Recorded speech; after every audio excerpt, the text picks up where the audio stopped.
at the stars, look how they shine for you,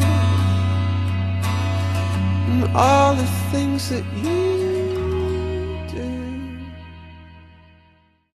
And that was Yellow by Coldplay. We'll be right back after this commercial.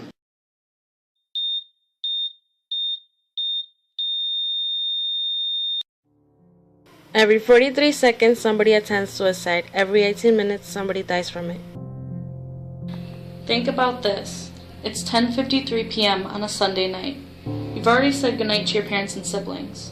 Your door is locked, and they think you're sound asleep. You sit at your desk twirling a pen in your hand. You stare at the blank piece of paper as the tears refill your eyes for the 5th time tonight. You don't want to do it without writing a goodbye letter. You want to make sure your family knows why you did it. The tears fall onto the paper, and you can't help the frustration as the droplets begin to ruin it. You crumple it up and break down even harder. You realize you can't write the letter, so you look in the mirror once more and watch as your final tears fall. Only a couple moments later, your heart stops, and the blood escapes your body to create a puddle on the floor. But nobody is going to care, right? It's now 6:47 a.m. Monday morning. Your mother waits downstairs in the kitchen to give you your lunch money. She's already late for work, but she doesn't want you to stress about making lunch for yourself. She doesn't know what's taking you so long. She yells your name a couple times, but there's no response. She has no idea your cold, dead body is laying in your bedroom. She thinks you slept in, so she runs up the stairs and knocks on your door. But still, there is no answer. She opens the door and screams, horrified. She runs to you and holds your body. The tears seem like a waterfall, everlasting. She sits there with you, cradled in her arms for a good hour, until she has the strength to get up and call your father. Your father rushes home and they cry together. They pick up your siblings from school and try to explain to them what has happened. Your older brother runs out of your room and into his. He slams the door. He thinks it's all his fault. He's always picked on you, calling you names and starting arguments just to push your buttons. He punches his wall and allows the tears to pour out of him. Your little sister doesn't understand. She asks if it's because she always tries to steal your stuff, or because she never leaves you alone when you have your friends over. It's hard to explain something like this to a 6-year-old, but she probably wouldn't care anyways, right? It's now Wednesday, and your mom finally goes to your school. She hasn't left the house since you took your life, but she knew she had to. She enters your classroom to only see the teacher sitting at her desk grading papers. It's 12:19 p.m., so your classmates are sitting in lunch. Your teacher greets her and asks where you've been. Your mother bursts into tears, and your teacher automatically is astonished. She has no idea what's wrong, but she tries to comfort your mother. Your mother begins to explain what has happened, and your teacher cries too. She begins to have flashbacks of all the times she yelled at you for not paying attention and not doing your homework.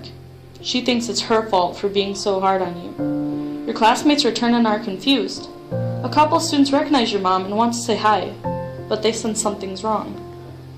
Your teacher calls the vice principal and principal in, and your mom explains. Everyone in the classroom is now crying. Even the annoying boy that sat behind you and threw gum in your hair is crying, thinking it's his fault. Even the popular girl that wouldn't give you the time of day is crying, thinking it's her fault. Even the nerd that wouldn't let you copy his homework is crying, thinking that's his fault. They're probably all faking, because no one actually cares, right? A week has gone by, and it's time for your funeral. Nobody has ever seen one this large. Almost every kid in your school and their families are here. Actually, almost anyone you've come in contact with has come. It's like a pool of black, as one looks over the people, sitting in the chairs as your dead corpse lies in the casket. Everyone goes up to speak, and after every speech, everyone begins to cry even harder. Even the emotionless jock is in hysterics. The funeral lasts many hours. Nobody wants to get up, to move on, to accept what has happened in real life. All of them are just too lazy to get up because they obviously don't care, right? It's now been a month since your death. None of your family members have been in your room. The door remains shut. Your mom goes up to your dad and whispers it's time. Your dad looks at her with his lifeless eyes, nods, and slowly rises from the kitchen table. They enter your room slowly, just stepping inside of it giving your mother the chills. Your father holds your mom as she begins to tear. He's trying to be strong, but he can't. Soon the tears well up in his eyes as well. They begin to pick up your clothes, dust your shelves, and make your bed. The stain on your carpet from your blood has been covered with a rug. Neither of them goes near it. They clean in silence for the next hour. They don't care that you're gone. They just didn't want a messy room, right? Another week goes by. Your brother passes your room and hears crying coming from inside.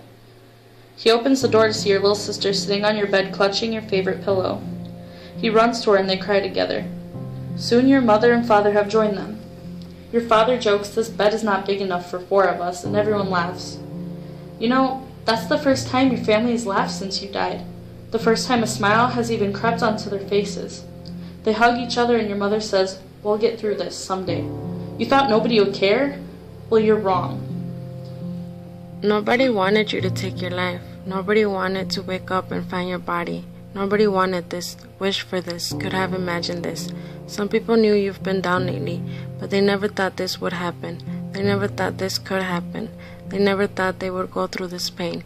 They never wanted to have to face the agony, the guilt, the frustration, the depression, and the heartache they have been forced to encounter. Now, before you kill yourself, think about it. You matter so much to so many people. There are so many people that will miss you, your smile, your laugh, the way your eyes light up when you're happy. Do you want to take that from everyone, from yourself? Never get to smile again or see the person that makes your heart skip a beat? Never get to live? Don't do that to yourself. You have so much to live for.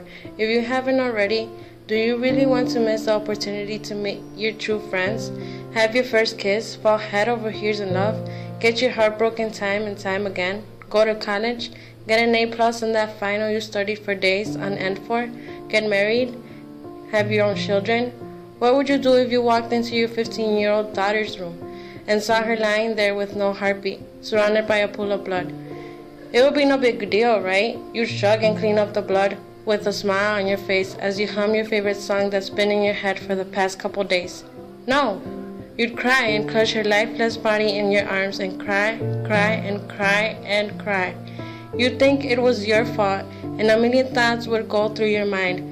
Why would she do this? Is it my fault? Why didn't she tell me she was depressed? Why didn't I stop her? How couldn't I have known? But she was thinking the same thing you were as a child. So had a rough day, rough week, rough month, and you think there's no reason to live? Put your hand on your chest. Feel that beating? That's your reason to live. Don't give up. You're not alone. There are so many people that care about you. Don't ever think differently. We love you and you're beautiful. Don't let anyone tell you otherwise. You're tuned in to ANL FM. Now let's listen to some secondhand serenade, Fall For You.